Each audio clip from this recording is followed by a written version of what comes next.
Praise లా స్నేహితులారా, చాలా సంవత్సరాల క్రిందట జరిగిన ఒక విషయాన్ని మీకు జ్ఞాపకం చేయాలనుకుంటున్నాను. నాకు తెలిసిన ఒక కుటుంబం, భార్య, భర్త, పిల్లలు, ఆ కుటుంబ యజమాని తల్లి అందరూ కలిసి ఉండేవారు.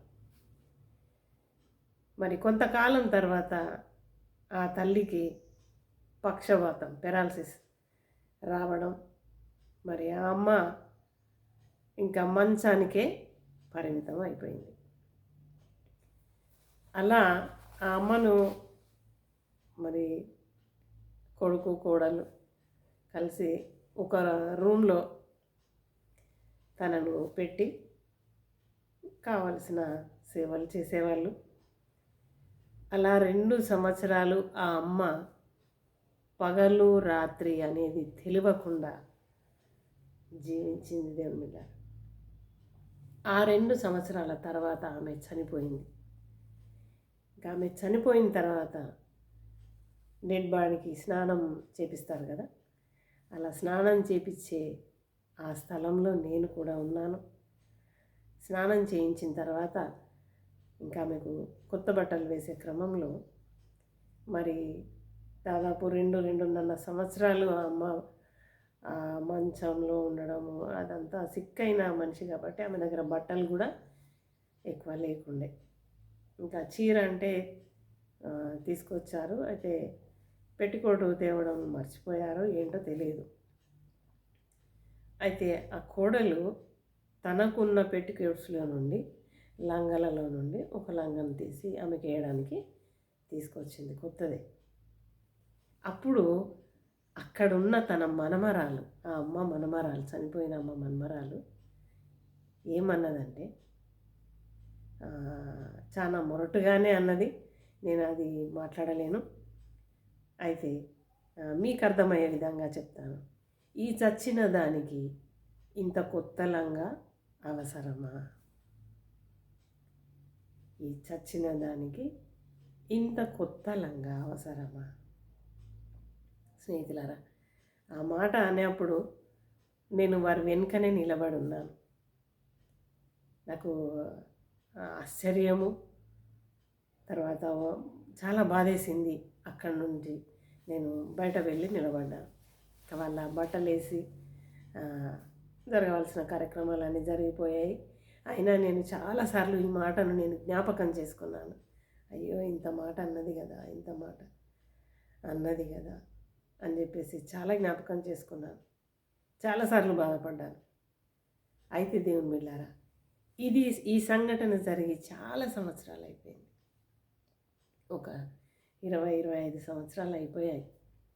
అయితే ఈ మధ్యన ఎవరైతే ఆ మాట అన్నారో తనకి అనుకోకుండా ఒక వ్యాధి వచ్చింది. ఆ వ్యాధిని బట్టి ఏ అమ్మ చనిపోయినప్పుడు ఒక రూమ్లో వేశారో, ఆమె డెడ్ బాడీని కడిగి ఆమెను తయారు చేయడం, ఇదంతా ఏ రూమ్లో చేశారో, ఎన్ని 2 సంవత్సరాలు ఒక రూమ్లో వేశారని చెప్పాను కదా, అదే రూమ్ను ఇప్పుడు ఆ వ్యక్తికి సిద్ధం చేస్తున్నారు, తను ఆ రూమ్లో ఉండడానికి. దేవుని బిడ్డలారా, అర్థమైండొచ్చు మీకు. ఏ రూమ్లో ఒక అమ్మ పగలు రాత్రి అనే తేడా లేకుండా గడిపి చనిపోయిందో, మరి ఎవరైతే తన నానమ్మను దూషించిందో ఆ వ్యక్తి తిరిగి ఆ నానమ్మ పడుకున్న రూములోనే పడుకోవాల్సిన పరిస్థితిని దేవుడు తీసుకొచ్చాడు. దేవుడు నిజంగా తన కొరకు ఆ రూమ్ సిద్ధం చేస్తుంటే, దేవా ఒకప్పుడు ఇలా జరిగింది కదా అని మళ్ళీ నేను జ్ఞాపకం చేసుకోవడం జరిగింది. దేవుని బిడ్డలారా, జాగ్రత్త. మనము మాట్లాడే ప్రతి మాట దేవుని లెక్కలో ఉంటుంది. నీవు ఏ కొలత కొలుస్తావో అదే కొలత కొలవబడుతుంది. కాబట్టి జాగ్రత్త. మన నోటిని అదుపులో ఉంచుకుందాం, మన నోటిని జాగ్రత్తగా కాపాడుకుందాం. నీవు ఏ కొలత కొలుస్తావో నీ పెద్దల విషయంలో ఆ కొలతనే దేవుడు చూపిస్తాడు. కాబట్టి జాగ్రత్త దేవుని బిడ్డలారా. మరి ఇంకొక విషయము, విశ్వాసులైన వాళ్ళ అనేకులు 90% నేను గమనిస్తున్నాను, ఏదైనా ఒక శ్రమ సంభవించినప్పుడు టక్కన జవాబిస్తున్నారు. ఏంటి అని అంటే, దేవుడు పరీక్ష పెడుతున్నాడు మాకు, దేవుడు పరీక్ష. నిజమే, దేవుడు పరీక్ష పెడతాడు. కానీ అది ఎంత మట్టుకు ఆయన ఏదైతే పరీక్షించాలనుకుంటాడో దాన్ని మట్టికే పరీక్షిస్తాడు. అంతేకాని నీ జీవితంలో వచ్చిన ప్రతిదీ పరీక్షనే అని ఎలా అనుకుంటారు కదా దేవుని బిడ్డలారా? అలా అనుకోకూడదు కదా. మరి అబ్రహాంను దేవుడు పరీక్షించాడు ఒక్కసారి మాత్రమే. ఇంకా తన జీవిత కాలం అంతటిలో ఎన్నో ఆశీర్వాదాలను ఇచ్చాడు, ఎన్నో శ్రమలను గుండా అబ్రహాం నడిచాడు. కానీ అవన్నీ పరీక్షలే అని మనం అనుకోవట్లేదు కదా. శ్రమలలో కూడా దేవుడు అబ్రహామును ఆదరించుకుంటూ నడిపించాడు. ప్రతి శ్రమకు ఒక కారణం, ఇంకొక కారణం కూడా ఉంటుంది అనేది మనము ఆలోచించాలా. ప్రతిదీ పరీక్షనే అని అంటే అది సరి అయింది కాదు దేవుని బిడ్డలారా. పరిసయ్యులు శాస్త్రులు మరి ఒకతను బాగా అయినప్పుడు, గుడ్డివాడు బాగా అయినప్పుడు, వీడు పాపం చేయడానికి గల కారణం వీడా, వీని కన్నవారా అని అడుగుతారు కదా.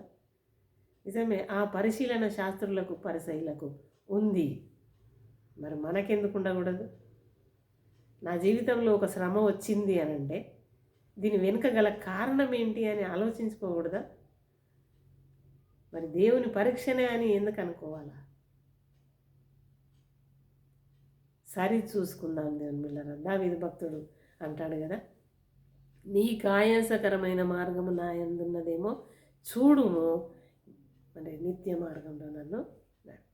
నీకు ఆయాసకరమైన మార్గం మరి నా యందు ఏమైనా ఉందేమో, అందుకే ఈ శ్రమ నాకు సంభవించిందేమో అని కూడా మనం ఆలోచించాలి దేవుని బిడ్డలారా. ప్రతిదీ దేవుని పరీక్షనే అని ఆయనకు అప్పగించుదామని అస్సలే అనుకోకూడదు. మనల్ని మనం పరీక్షించుకోవాలి. అప్పుడే సరిచేయబడతాం.